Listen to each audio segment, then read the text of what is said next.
I now give the floor to His Excellency Mr. Stavros Lambrinidis, Head of Delegation of the European Union to the United Nations. Thank you, Madam President. The European Union remains gravely concerned about the devastating humanitarian crisis in Gaza. We reiterate our call for full respect of international humanitarian law by all parties. In particular, we would like to re-emphasize our call for an immediate humanitarian pause leading to a sustainable ceasefire and for the safe, unimpeded and continued humanitarian access to and throughout Gaza. Humanitarian workers, dear colleagues, must never be targeted.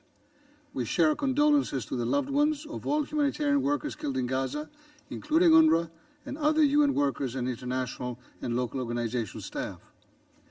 As OCHA Under-Secretary General Martin Griffiths recently said, the past 6 months of war in Gaza are a betrayal of humanity.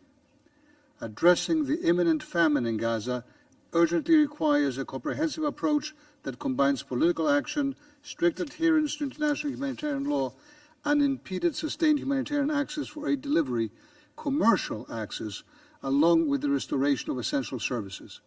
Such a comprehensive approach requires coordination and leadership. The European Union stands firm in our belief that UNRWA is the backbone of any effective humanitarian response in Gaza. The role of UNRWA is irreplaceable. The agency is a main humanitarian lifeline for the Palestinian children, women and men who are dependent on life-saving assistance. We appreciate the steps taken by the UN's Office for Internal Oversight Services investigation to shed light into the serious allegations against a few UNRWA staff. And we commend the UN for establishing an independent review group led by Catherine Colonna to assess whether the agency is doing everything within its power to ensure neutrality and to respond to allegations.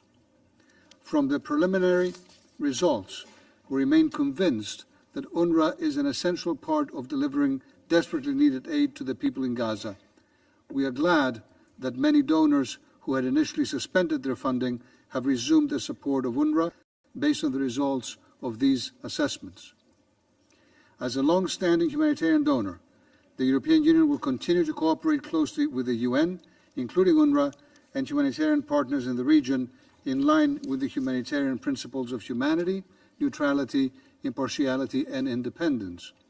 With over 1 million Palestinians forcibly displaced and continued hostilities, UNRWA is more needed than ever to deliver for the Palestinians in Gaza, as well as to deliver assistance and social services in the West Bank, Jordan, Lebanon and Syria. Thank you, Madam President. I thank His Excellency Mr. Lambrinidis for his statement.